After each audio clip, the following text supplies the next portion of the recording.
Mari kita membaca kitab suci bersama dengan sektor 5. Matius 22 ayat 1. Perumpamaan tentang perjamuan kawin. Lalu Yesus berbicara pula dalam perumpamaan kepada mereka. Hal kerajaan sorga seumpama seorang raja yang mengadakan perjamuan kawin untuk anaknya.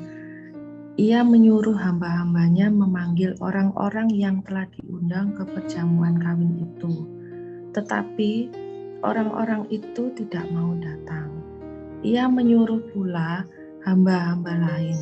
Pesannya, katakanlah kepada orang-orang yang diundang itu, sesungguhnya hidangan telah kusediakan. Lembu-lembu jantan dan ternak piaraanku telah disembelih.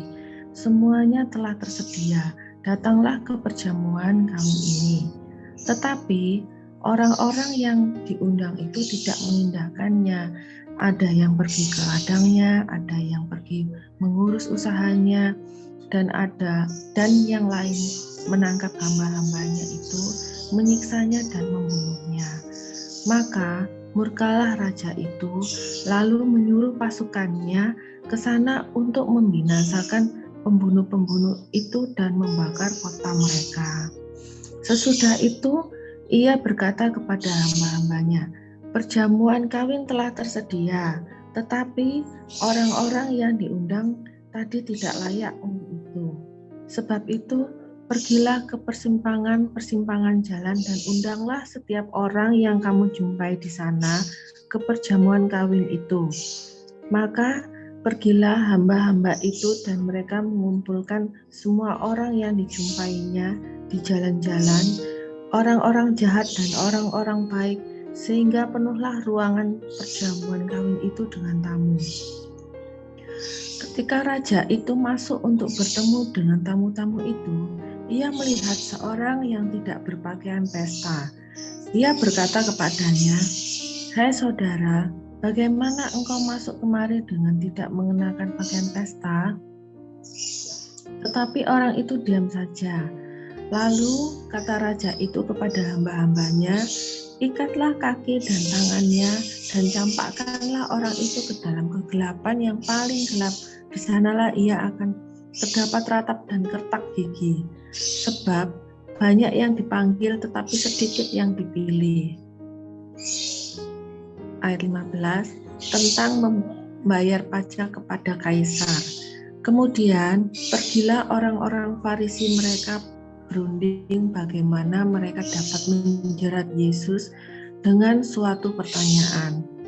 Mereka menyuruh murid-murid mereka bersama-sama orang-orang Herodian bertanya kepadanya, "Guru, kami tahu engkau adalah seorang yang jujur dengan jujur mengajar jalan Allah, dan engkau tidak takut kepada siapapun juga, sebab engkau tidak mencari muka.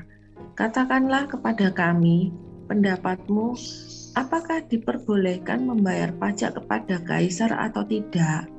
Tetapi Yesus mengetahui kejahatan hati mereka itu, lalu berkata, "Mengapa kamu mencobai aku, hai orang-orang munafik?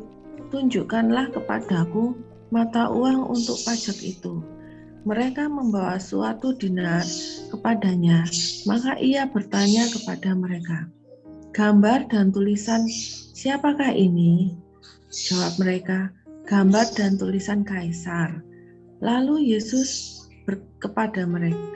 kata Yesus kepada mereka, "Berikanlah kepada kaisar apa yang wajib kamu berikan kepada kaisar, dan kepada Allah apa yang wajib kamu berikan kepada Allah."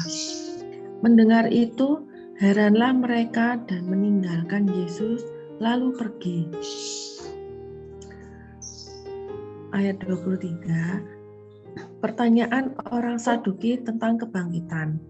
Pada hari itu, datanglah kepada Yesus beberapa orang Saduki yang berpendapat bahwa tidak ada kebangkitan. Mereka bertanya kepadanya, "Guru, Musa mengatakan bahwa jika seorang mati dengan tiada meninggalkan anaknya, saudaranya harus kawin dengan istrinya itu dan membangkitkan keturunan bagi saudaranya itu. Tetapi di antara kami ada 7 orang yang bersaudara, yang pertama kawin tetapi kemudian mati. Dan karena ia tidak mempunyai keturunan, ia meninggalkan istrinya itu bagi saudaranya. Demikian juga yang kedua dan yang ketiga sampai dengan yang ketujuh. Dan akhirnya sesudah mereka semua, perempuan itu pun mati. Siapakah di antara ketujuh orang itu yang menjadi suami perempuan itu pada hari kebangkitan? Sebab mereka semua telah beristrikan dia. Yesus menjawab mereka, "Kamu sesat, sebab kamu tidak mengerti kitab suci maupun kuasa Allah. Karena pada waktu kebangkitan, orang tidak kawin dan tidak dikawinkan, melainkan hidup seperti malaikat di sorga.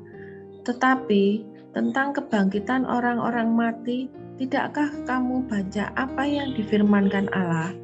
Ketika ia bersabda, Akulah Allah Abraham, Allah Ishak, dan Allah Yakub. Ia bukanlah Allah orang mati, melainkan Allah orang hidup."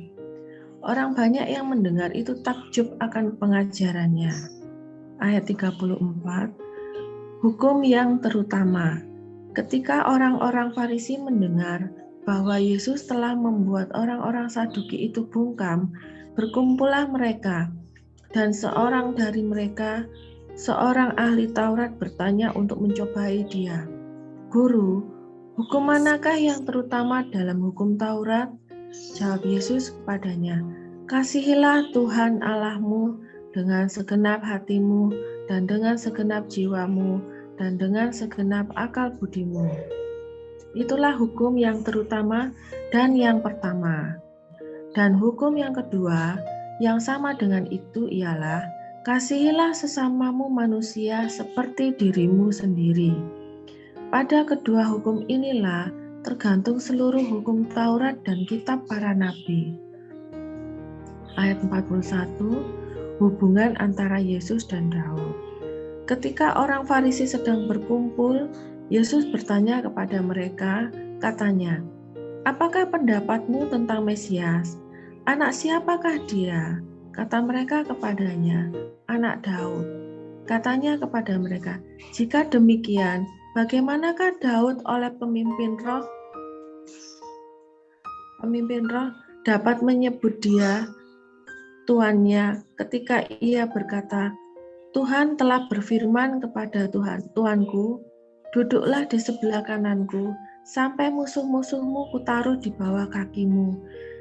Jadi, jika Daud menyebut dia tuannya, bagaimana mungkin ia anaknya pula?" Tidak ada seorang pun dapat menjawabnya, dan sejak hari itu tidak ada seorang pun juga yang berani menanyakan sesuatu kepadanya. Demikian firman Tuhan.